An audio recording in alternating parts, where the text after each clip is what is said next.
I have two questions that I try to answer myself. First of all is an applied one.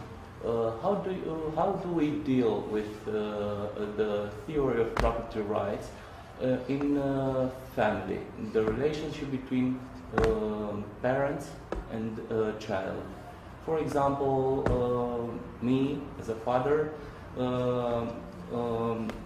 in my relationship with my sons, when do they have full property rights on their own body? I think they have. And I think the criterion that Rothbard gave is in a way a sensible criterion. I mean, obviously, we cannot say a specific age. We cannot say at 3, at 4, at 5. That depends. The children are different. Sorry. For better understanding, it's the time when he is born, or he's in her mother. He's when he is unborn, but he still exists. That's a tricky question.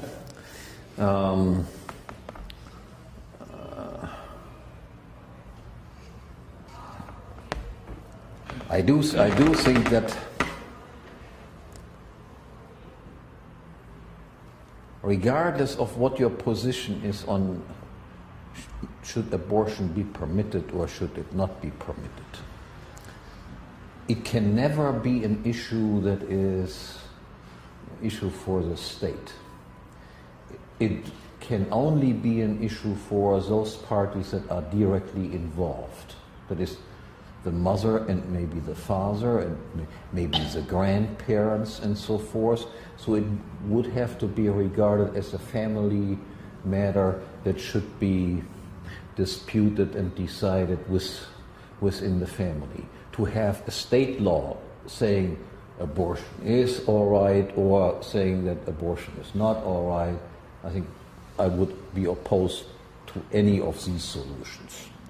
The matter has traditionally been handled within families.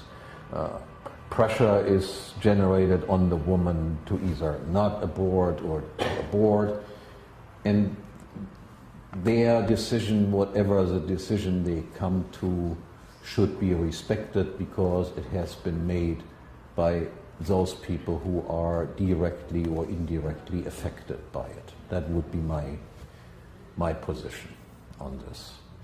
And we do not have to be able to decide all questions that arise in life. These lifeboat situations that people frequently bring, that you touched upon, somebody comes swimming across the ocean there and wants to crawl onto your island. Do you have the obligation to accept them onto your island, or can you say, hey, swim back where you came from?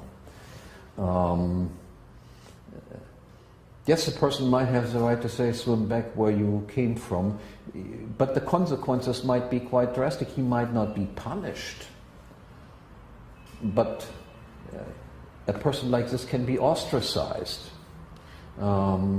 Nobody might ever want to have anything to do again with a person that made a decision such as this.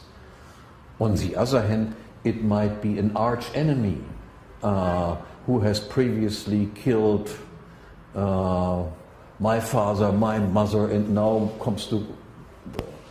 gets out of the water and wants to crawl onto my island. In that case, people might well see that's what he deserved, to get told, swim back where you came from. So not all, one should free oneself from the illusion that all conceivable scenarios we must be able to hammer out an immediate solution to it. there is in a free society also a function for lawyers and judges. You bring your conflicts before third parties who command respect, and they come up with judgments that are in accordance with local traditions, regional traditions, and so forth. I have, again, coming back to the abortion case, there are very few opponents of abortion who would just go as far as to say, even if fetus is the result of a rape, the woman should be obliged to carry the kid until birth. Again, I have no clear-cut answer what the decision should be in this situation.